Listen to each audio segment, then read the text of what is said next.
Hello and welcome to this edition of the program.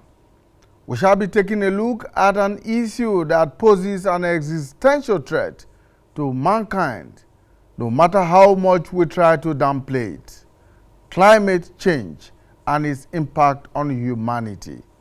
I am Imonia Marere. Climate change is a burning issue globally. Developed and developing countries, big and small countries, are being impacted, and nations are making carbon emission and finance commitments. The next round of negotiations at the UN Climate Change Conference, known as the Conference of the Parties, also called COP27, is scheduled to take place in Sharm el-Sheikh in Egypt from November 6 to 18, 2022. COP27 is expected to provide a critical opportunity for business and government leaders to double down on their climate goals, forge new collaborations, and achieve innovative solutions. COP27 will also be focusing attention on strengthening adaptation and resilience, mitigating emissions, facilitating a just transition, and increasing funding for essential climate solutions. Ahead of that conference, Nigeria's Vice President, Professor Yemi Osinbajo, was in Washington, D.C. in the United States a few weeks back to seek global partnerships and support for Nigeria's Energy Transition Plan, otherwise known as the ETP. He put forward a concept of debt for climate change swap.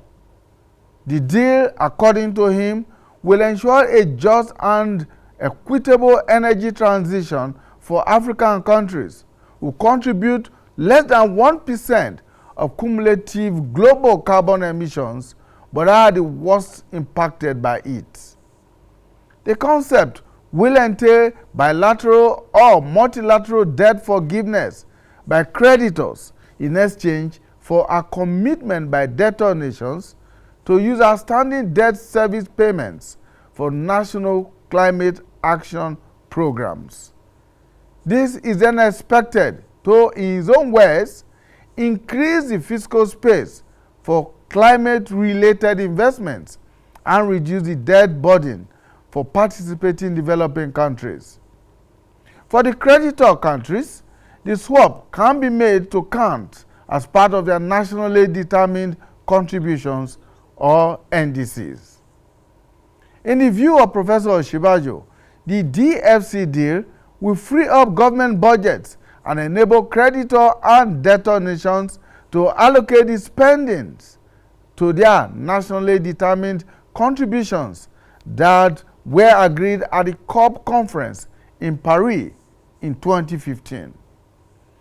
The NDCs represent commitments by countries to reduce greenhouse gas emissions and adapt to climate change.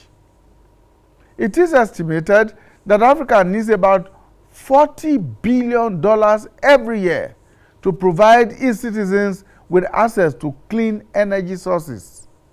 The concern for most developing countries is that of a just transition with two existential crises: climate crisis and extreme poverty. Vice President Osinbajo also proposed increased participation of African countries in the global carbon market while exploring financing options for energy transition. This, he says, is because currently direct carbon pricing systems through carbon taxes are largely concentrated in high and middle-income countries to the disadvantage of poor and developing countries of the world. He therefore wants developed countries to support Africa to develop into a global supplier of carbon credits, ranging from biodiversity to energy-based credits. And just about 2 weeks after Osinbajo's trip to the U.S., a special presidential envoy for climate change of the U.S., John Kerry, flew into Nigeria to say that Nigeria is one of the nations in Africa that would suffer the most by climate change crisis if nothing is done to avoid the consequences of climate change. And flowing from that, the U.S. pledged about $200 million to assist Nigeria transit faster from fossil fuel to clean energy economy. This is even as Nigeria has persistently cautioned that limiting financing of gas projects for domestic use would pose severe challenges to economic development, delivery of electricity access, clean cooking solutions, and the scale-up and integration of renewable energy. Now the big questions are, what is the U.S. and by implication the developed economies of the world? What is their climate agenda vis-a-vis Africa and other developing countries? What are the significant policy actions necessary to make the debt for climate change deal acceptable and sustainable? Where is climate money sitting and where is it going? What market and environmental opportunities are presented by the financing of clean energy assets in growing energy markets? What is Nigeria's energy transition plan all about? And what is it designed to achieve? How much does Nigeria really need to integrate and scale up its renewable energy sources? These are some of the questions that we shall be trying to explore and find answers to on the program today as a way of ensuring climate justice for all. My guests are very much in the studio and are joining us online, virtually, via Zoom, and right after now, we shall be meeting with them. Stay with us. Thank you so much, Professor Omorege, for joining us.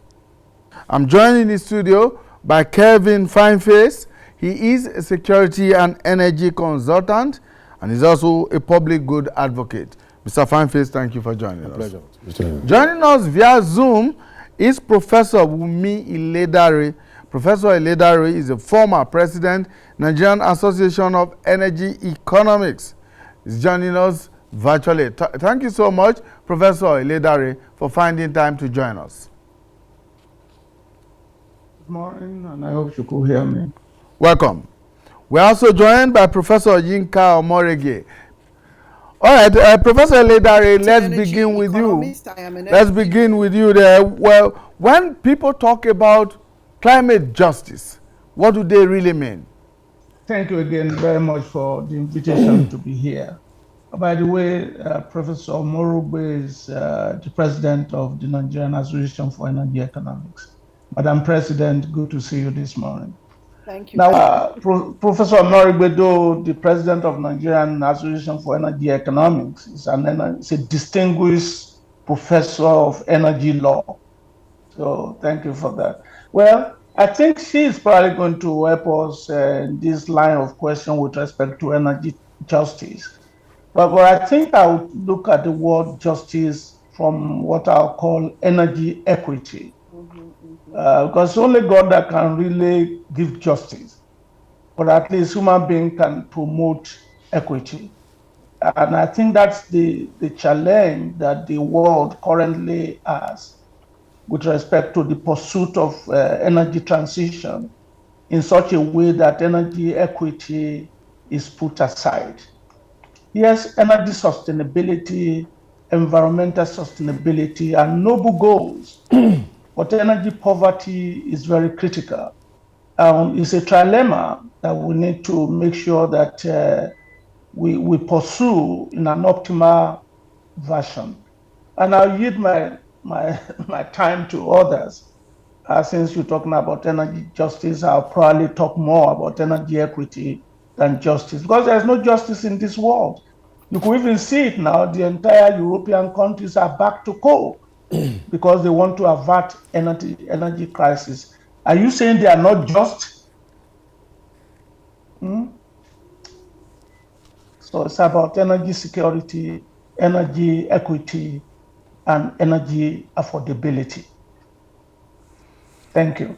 Thank you, Professor Ledare. Let me quickly go to Professor Yinka. As a distinguished professor of law, maybe you want to throw some more light on what the whole concept of climate justice is all about, vis-a-vis the energy crisis that the world is currently grappling with. Yes, well, thank you very much. Issues of energy justice actually have to do with energy justice and climate justice actually have to do with ensuring that your solutions and the outcomes to those solutions um, have impacts that are commensurate with the particular positions or situations of people at this point in time. So when one is talking about justice, one is not talking about equality. You know that one action cannot have equal outcomes if I am in a different position and you are in another position. So, in fact, that is where, like Prof talks about equity, equity is totally integrated, it's ingrained, it's an integral part of justice if you are really talking about justice working well. So, when you're talking about climate justice, you are talking about approaching the various issues that have to do with climate change and their solutions in such a way that certain persons are not adversely affected or more negatively impacted. So, when, for example, you're talking about climate justice within the context of what is happening in the world, yes, you talk about the people who are extremely poor. You do talk about extreme poverty and poverty in general, but you talk also about energy poverty and the fact that you have over 1 billion people in the world who have zero access to modern energy. So within the poverty, there is energy poverty. Energy poverty, and that itself has to be dealt with as well. So when you're talking about climate justice, energy justice, you are looking at the inequalities in the world and trying to ensure that you don't do one thing that causes extreme disadvantage or harm to the other. So it's a very delicate situation. So in a nutshell, talking about an intricate topic, I think this more or less should give an idea of what we're talking about when we talk about climate justice and energy justice. Prof, let me push that a little bit further. There are those who think that in 2015, when the climate conference took place in Paris and many countries signed up to the COP agreements, many of the countries, particularly in the developing world from the southern hemisphere, who contribute very little to the to carbon emissions, did not understand the agreements that they were getting into, and that they are only now beginning to realize that they possibly may have shot themselves in the foot by signing up to those agreements that, as it were, seem to benefit the northern hemisphere much more than the southern hemisphere. Okay, well, I'm probably the wrong person to say that too, because I think that in the 21st century, for that sort of an admission is a massive indictment on the Nigerians who actually went to those conferences if they claim that they did not understand the ramifications and what they were actually signing into. The truth is that climate change has been with us for some time. The effects have been with us for some time. I've been working in this area for some time, and my first article on climate change came up in 1999 at a time when maybe people were thinking maybe yes, maybe no. We now know that there are certain things that are happening in the climate. We also know that the fact that America is one of the greatest emitters and Europe was responsible and the Industrial Revolution passed us by does not mean that all the smog and the negative effects are going to remain in Europe. They're not going to remain there. They're going to be all over the world. So we are stuck with a problem that has to have a solution. But at the same time, we have many, many people who don't even have enough energy. So the challenge we should be facing is how to get these people energy whilst respecting the fact that we have to think about the climate. I believe it's doable. I believe it's tenable. But against that background, we need to note that the West understands energy issues in a way we do not. And that is why you see a lot of backtracking right now because of the Ukraine crisis. They understand that energy is absolutely essential and that it's for everybody. We don't understand that. So we need to understand and approach that in the same way. But I don't think the solution is to say, oh, we didn't know and we don't want to be a part of the climate movement. It is possible to be a part of the climate movement and still achieve national objectives, but you must really want to, and you must strategically position yourself and push towards that. Whether we are doing that is something else entirely. All right, let me come back to you here, Mr. Fineface, and to ask, first and foremost, the climate change campaign all over the world today seems to be skewed in favor of the developed countries of the world and to the disadvantage of the developing countries of the world, who contribute less than 1% of carbon emissions, but are the ones that are most impacted by the emissions themselves. So the question is, what is the order that perhaps the developing countries should aspire to pursue at COP27, which comes up in November? Well, I think the challenge, basically, like Prof had earlier mentioned, for those who had gone in to sign this COP Paris, never took the time to really study the document with which they're going to be signing into, getting the right experts to see that we truly understand what we're getting involved in and how we'll be able to stand in an advantage position for the benefit of our people. One mistake we oftentimes think is that when we begin to go to net zero, we have been able to take care of climate change. No. When we think of getting to net zero, it simply means we are kind of shifting the impact to other regions. If our people are going to COP27 in South Africa, in Egypt rather, in November, I think what they should be going with is to look at the peculiarities of our people, the need to bridge that divide of the energy poverty that is already bedeviling us. In Nigeria, we hardly have power. Only a few persons have power. Out of 200 million people, less than 10% of that enjoys power comfortably well.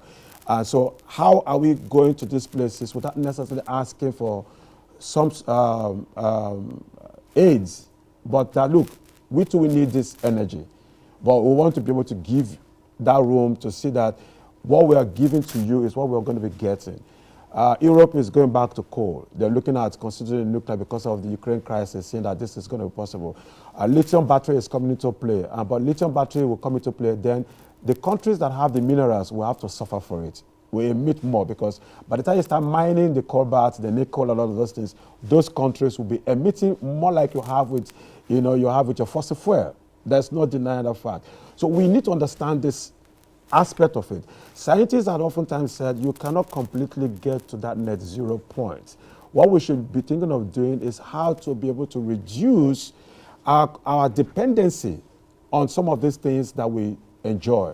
Let's say, I'm not trying to provide a solution now, but let's look at it in this context that if we need to start using electric vehicles, what would be the raw materials to producing the component parts of the electric vehicle? Would it still be based on fossil fuel, or it would be something different from the plants? Are we planting more trees to help us to absorb some of these emissions so that we can be able to have that recycled by the plants? Are we reducing our dependency on some of these technologies? If we use the phones, we know what that entails. Lithium has come to give us that magical experience where technology is now being utilized everywhere. So if we're going to COP27, we should be going with the understanding and having the right people representing us at that place. So we don't go sign documents and come back to begin to blame ourselves that we probably have shot ourselves in the foot. It's important we look for the experts. Prof is there. both of them have been actively involved, in the advocacy of climate change, actively involved. Are we utilizing the expertise, or we're going to be using based on some, should I say, some nepotism, and some people that don't necessarily have the requisite qualification to go represent us just because of photo ops and maybe for the BTAs that they will enjoy, and at the end they'll come back to ask this expert to come and review, then we'll start blaming ourselves again. So we should be able to carry the right people to get the right things. It's not necessarily just expecting that we need to go there for the photo ops. Because the West know what they're doing. They are doing what they're doing for their own advantage. We must also do ours for our advantage. So we need good negotiators that understand the game to be able to get to that place to do the right thing. All right. Now, Professor Eledare, let's come back to you and to ask you to help us understand the politics of fossil fuel and renewable energy. There is a school of thought that believes that the West is trying to stampede the developing countries of the world into transiting to renewable energy for its own benefits. They want to sell their new technology. They want to get the entire energy mix in their favor. But the developing countries, particularly those like Nigeria that are producers and who are dependent on fossil fuel for their economies and all of that, are resisting that. Help us to understand the politics of the fossil fuel and renewable energy and the economies of it all. Well, thank you again. And you see, there's what I call sovereignty of a nation. And I don't want to blame the West. And I do hear people blame other people and not taking responsibility for their own action. 60 years we have been producing oil and gas. We're supposed to have done better than we've done with the oil money. So blaming the West for promoting their own energy security, to me, is not the way to go. Secondly, the West is very conscious of the importance of energy for sustainable economic development. Developing countries do not seem to understand that. If you come to Nigeria, the emphasis is more of generating hard currency from our natural resources. And we have not changed that mindset.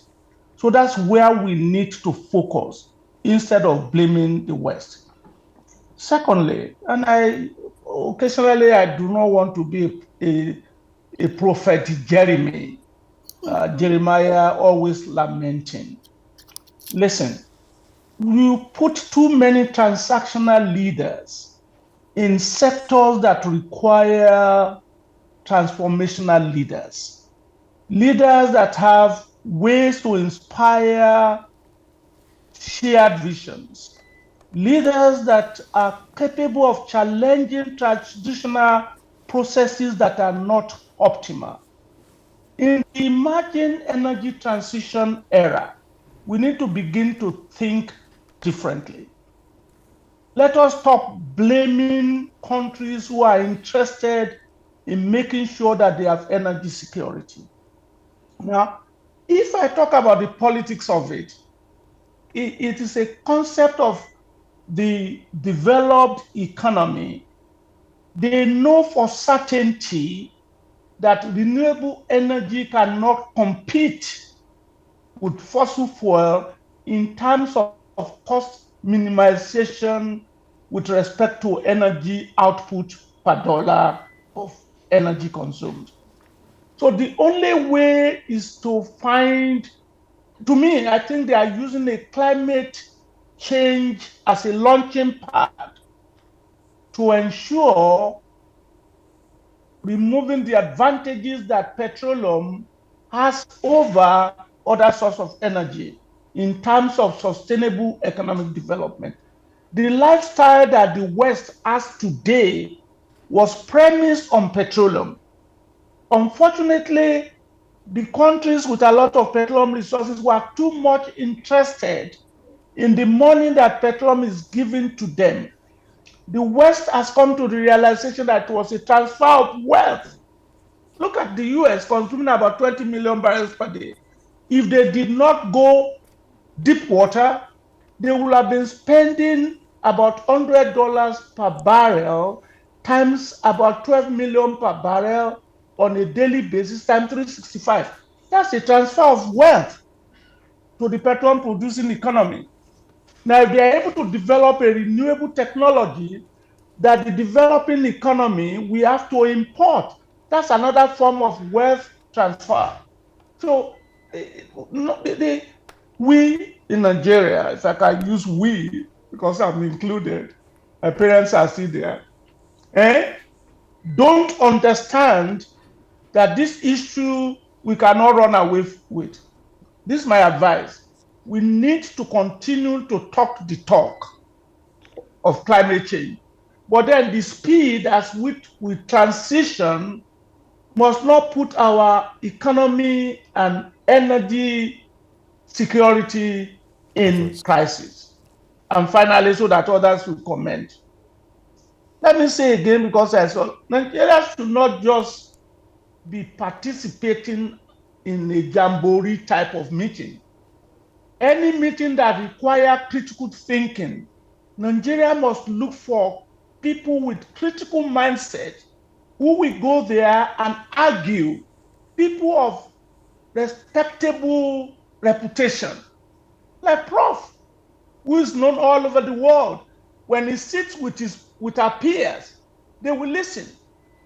Nigeria going forward must stop sacrificing political expediency for economic efficiency and economic effectiveness. I will continue to argue. It's not that Nigeria does not have the manpower.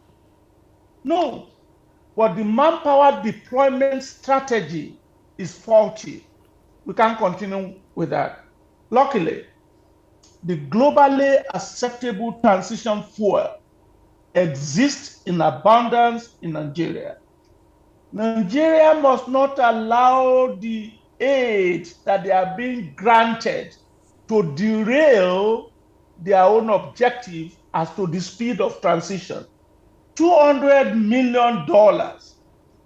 If Nigeria had been what it ought to be, it's a chicken fee to Nigeria. What is $200 million? When you have the capability of producing 4 million barrels of oil per day at your current reserve, you can produce 10 billion cubic feet of natural gas per day at your current reserve, but you did not prepare because you are transactionally minded in your decision-making process. You don't change. Eh? If Nigeria does not change, energy poverty will bring them to their knees in the near future if they just run on this transition speed that are being imposed by countries that are already developed. I'm going to stop. I was in Dubai. Bus stops in Dubai are air conditioned. Learn a lesson. Where was Dubai compared to Nigeria 30 years ago? Transactional leaders Prof, are thank you. not what we need in the emerging energy transition era. Deploy your manpower accordingly. Otherwise, all your children will continue to run away. Thank you, Prof. Let me quickly switch over to Professor Yinka Omarege to contribute to this aspect of the discussion. And Prof, in addition to the question I asked before, I'd like you to try and see whether we can make some connection between the Nigerian energy transition plan and the realities that are on ground in the global community today. How significant is the Nigerian energy transition plan, or how connected is it to the global energy transition plan? Okay. Well, first, I want to put this whole conversation in context. And the context is that we have 200 million Nigerians and counting, over 200 million. And we have nearly 100 million Nigerians with zero access to modern energy services. So, for example, we're going through different issues. I dare say that as we are talking now, some of us have no light wherever we are right now. Those people, they've never ever had light once. So Professor Eledare has to tell us to what extent anybody is going to extend the electricity grid to get to these different people. When you're talking economics, it doesn't go to the poorest people. So we need to realize that even without the transition talk, if you have a government that is not transactional, to use Prof's language, and that actually cares for its people, it will see that all Nigerians have a right to modern energy and they should get it. It will see that it can't extend the electricity grid easily. It cannot get gas round to all these different communities, and therefore it has to use renewable energy. And as we have petroleum in abundance, we have also got the sun in abundance. So solar energy is not our problem at all. So energy transition concerns us, but it needs to be done in such a way that we look after our people. This is the underlying issue. Now, as regards the energy transition plan, I have maybe some issues with it. I'm a person of detail, and I believe that plans and strategies should contain great detail because that is when they can really be implemented. So the razzmatazz and the diplomatic talk and talking at high level, if it doesn't extend all the way down, then there are problems. So we have launched an energy transition plan, but the devil is in the details.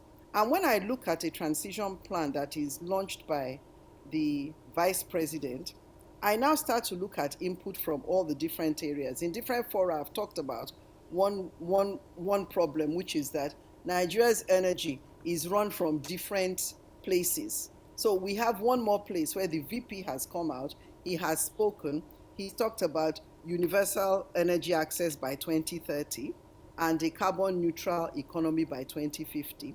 10 years after, by 2060, which is 10 years after the global target.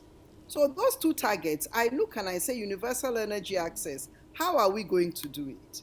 He says that the plan will lift up 100 million Nigerians out of energy poverty. Those are the ones that are down now. How are we going to do it? I can't see that in place. Without anything in place, 2030 is what? We're in 2022 now. In 8 years, how is it going to happen?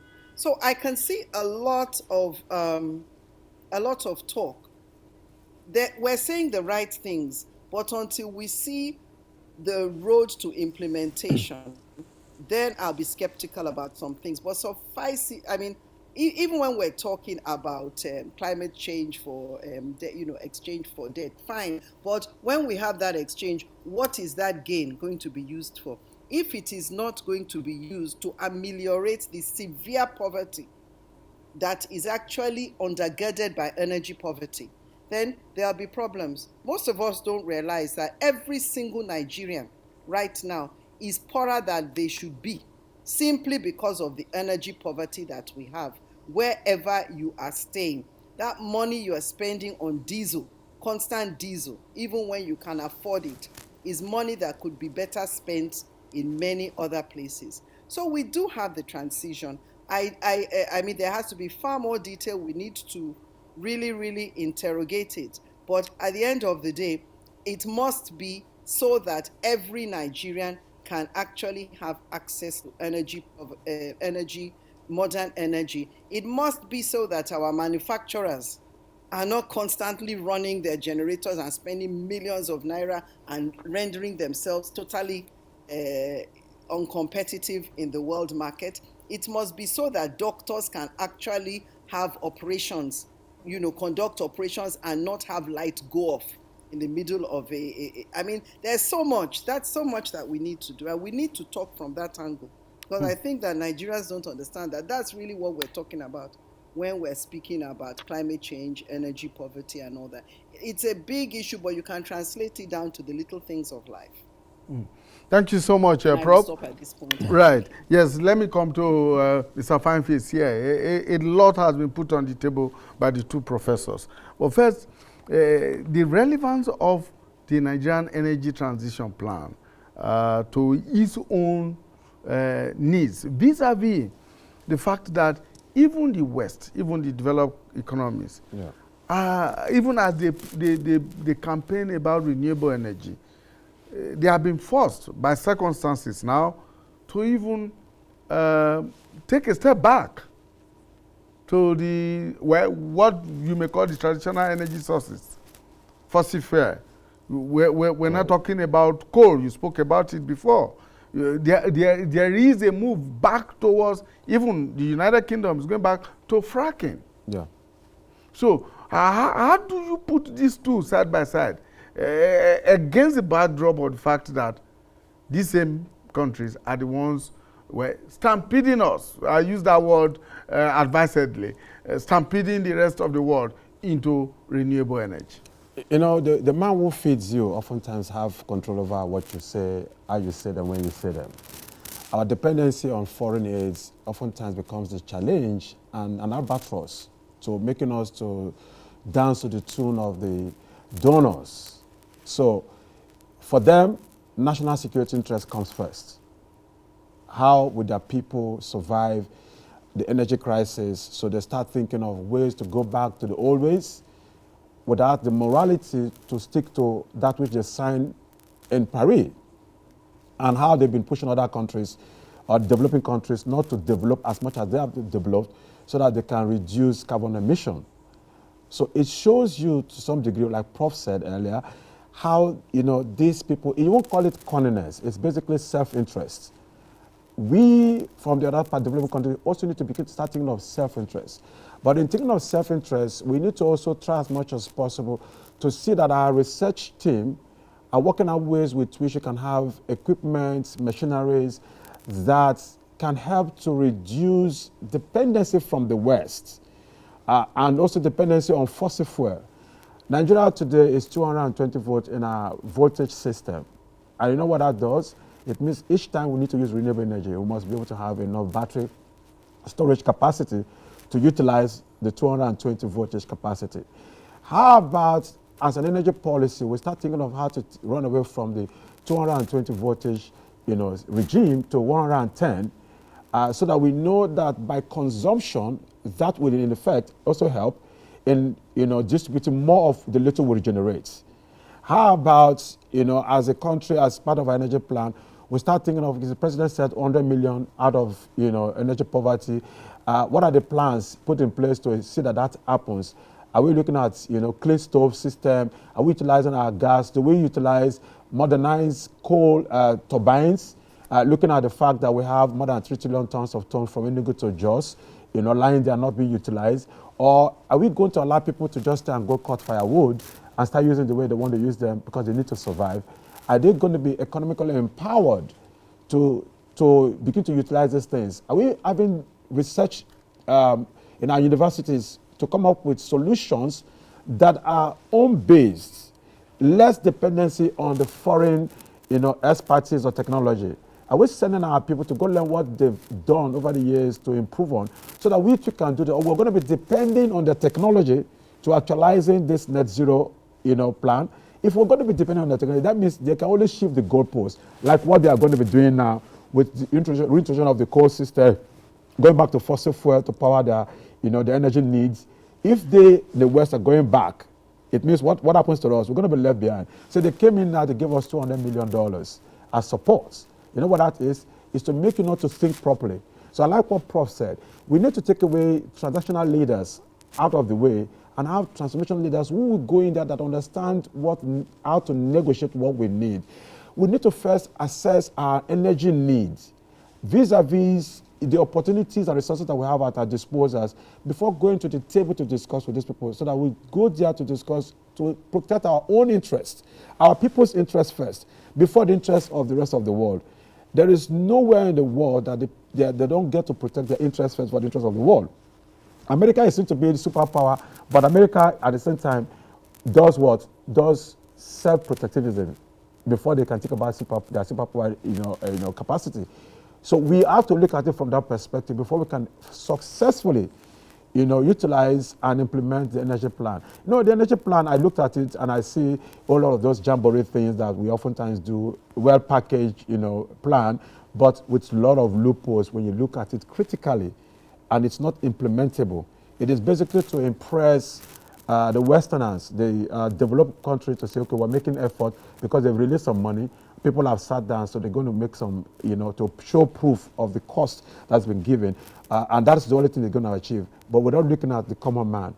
If today Nigeria, 200 million plus people, we are distributing less than 5,000 megawatts of power, it tells you that we have a fact crisis solution to meet up with the needs of the people. There must be conscious, deliberate efforts being put in place in terms of our machineries, for the manufacturing, in terms of home appliances, to see that we reduce the needs in order to utilize the little that we have effectively and more efficiently. And that brings us to going to distributed energy generation policy, that every state generates what they need within the resources available within that state. Sokoto, Borno can focus on solar energy. But in solar energy, we also need storage, which means we have to utilize lithium, nickel, cobalt. Do we have all of those resources to begin to produce our own batteries? Are we producing our own type of solar that is homegrown, that is fitting to us? Are we spending money in those areas? So Nigeria needs to spend, Africa needs to spend more money in the areas of research and development that has to do with resources that we have, so that we can reduce our dependency and also give us the capacity to stand to negotiate for what Africa needs. Nigeria needs at points, without necessarily being succumbed, cajoled or coerced by the Western developed world, because they continue to develop, while they have actually shipped their carbon needs to other countries. Where they get the lithium, where they get the cobalt, where they get nickel, they've shipped the carbon emission to those countries with little money given to them, while they utilize the space to do it. But it's also going to go back to backfire at the end of the day. So that of course, takes us to this whole question of the proposal by the Vice President, the debt for climate swap deal. That will not work effectively. I looked at it. It's a good idea to swap that they're going to have an account with which the money is going to be put in to see that this is utilized. It will only help to give a balming effect, more like a certain thing. If you have inflammation in any part of your body, you don't just go treat the exterior.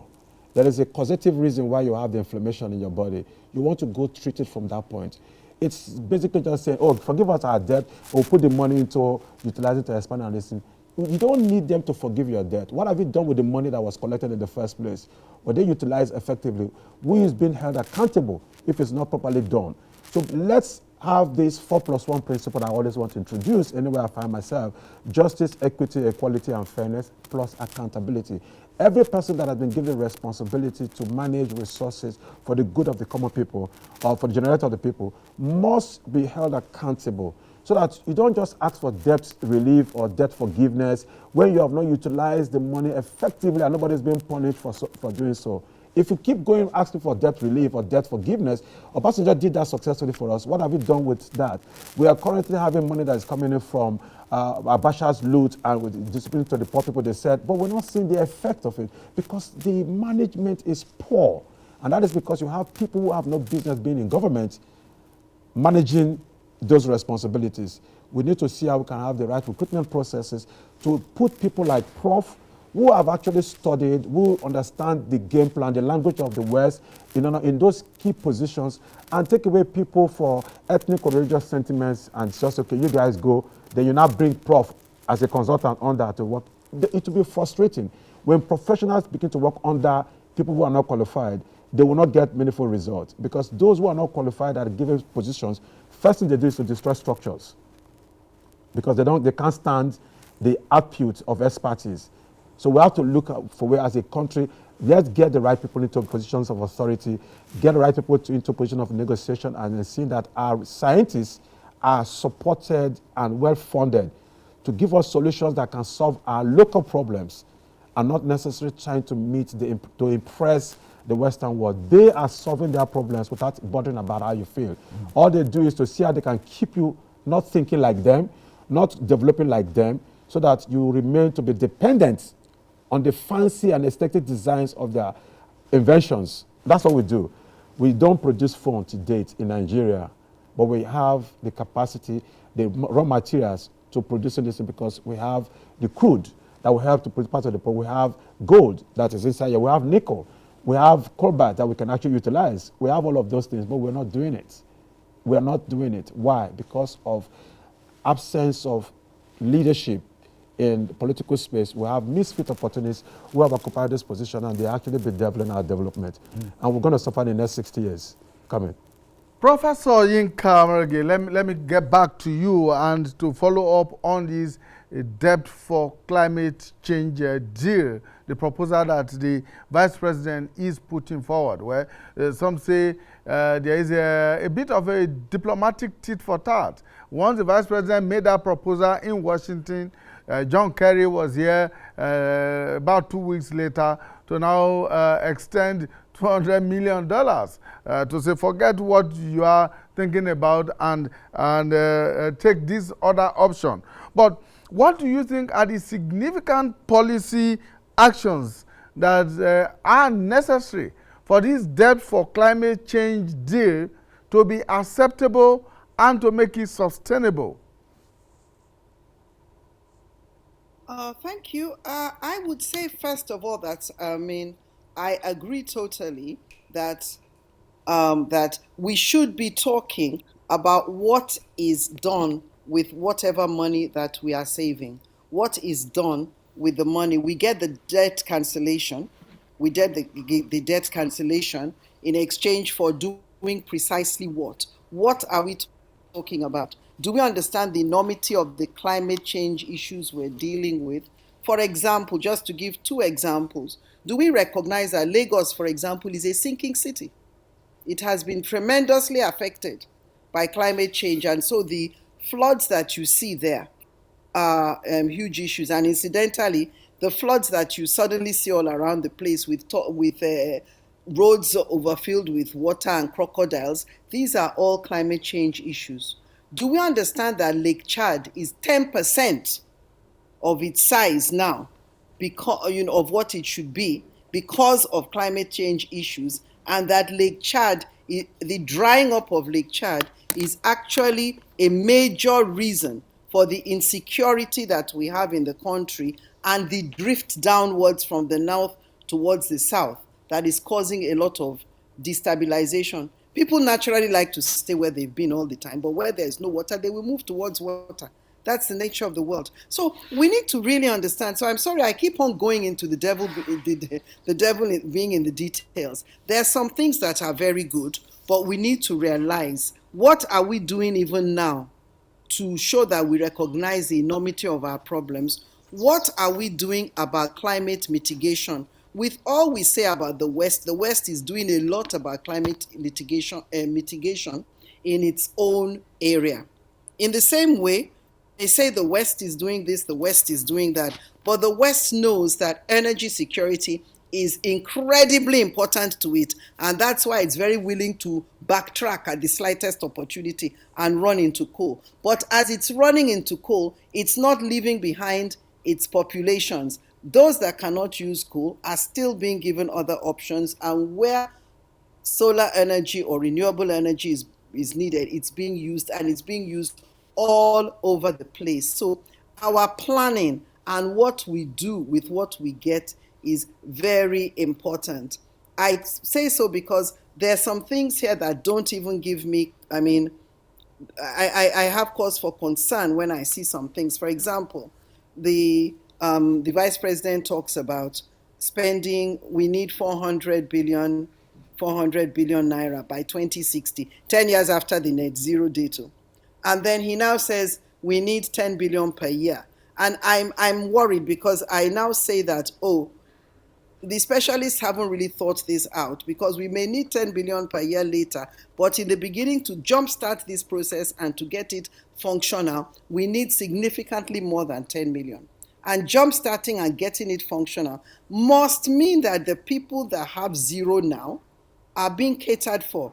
It must mean that the people that are being flooded out of their homes and wherever they are in their millions are being catered for. I think that is the primary problem that we have in Nigeria when we talk about planning. Everybody thinks we're all sitting in cities whereby the electricity is moving on, but the reality is no. Some of us, the electricity, we're all generators, we're all generation companies in this country. What are we doing? What is the percentage that's going to move us from generating 5,000 when we have a installed capacity of 13,000 kilowatt hour, and then, when we should even be at least 100. So I always have to. I don't want to stay at one meaningless macro level, because it's why we haven't gotten anywhere in this country. All right, Professor Eledare, let's have you have the last say on this whole issue. What would be your final word here, your recommendations?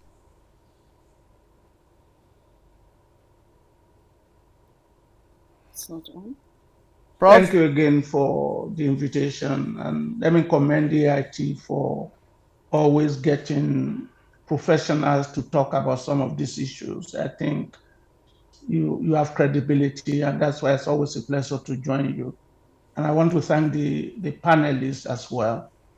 Let me quickly just bring our mind back to certain things with respect to the energy plan, the transition plan that we have now.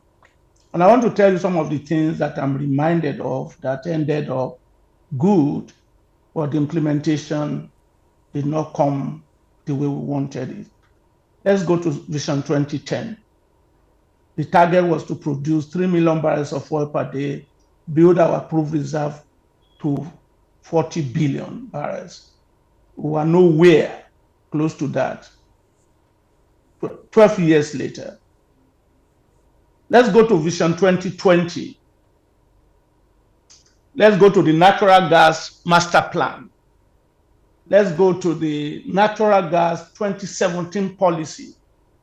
Let's go to the petroleum policy. Beautiful conceptual framework to take us to the next level. None of them delivered. Let us go back and find out why. Maybe that will help us in this energy transition plan. I read the energy transition plan, and I was comparing it to the Saudi Arabia plan. I mean, you cannot see much as to the strategic objectives and the strategic pathway to accomplish them. To me, it just seems as if we just put words together and that's it. Now, if we had actually documented the natural gas master plan and executed it, we would have been laughing to the bank today. Because that was a strategic way, but all we had were PowerPoint presentations. I know I belong to one platform, and some of the people involved in this transition plan was not happy because I was asking for the detail. That all I saw with the energy transition plan in Nigeria today are just PowerPoint presentations. We need to think differently. And I've continued to, and my friend, Madam President, I've continued to advocate for what I call energy mix strategy, which is based on comparative advantage. And I've also advocated for decentralization of the energy system in Nigeria. If we don't do all of this, we are going to continue to just cater for less than 10% of the population. And we're going to continue to have some of these issues even 20 years from now. The energy transition master plan that President is advocating must be detailed, must be evaluated, and there must be an economic analysis of it. I know your time is up, but let me talk about the swap, the climate policy swap, where now we are begging for money. We will continually be disrespected if all we are asking is money to do the right thing. This is what Obafemi Awolowo said in 1987. When we raise ourselves to the level of intellectual recognition, economic and technological freedom, the world will begin to take us serious. Just like they took Japan seriously. We cannot continue to beg for forgiveness of the loan we collected and not used properly. And by the way, my final comment, we seem to love to borrow money from China now. Nigeria must beware. China does not forgive loan. Thank you We very much. cannot borrow money for energy transition plans. We need to develop our own strategy, fund it. Otherwise, they will force us to speedy transition that will lead us to energy crisis. We have what it takes. Use what you have appropriately and move away from political expediency when you are talking about efficiency, effectiveness for economic development in Nigeria. You've allowed political expediency to destroy the good things that you have. Energy transition will not allow that. And it is right at the door. Think strategically. Stop begging for money.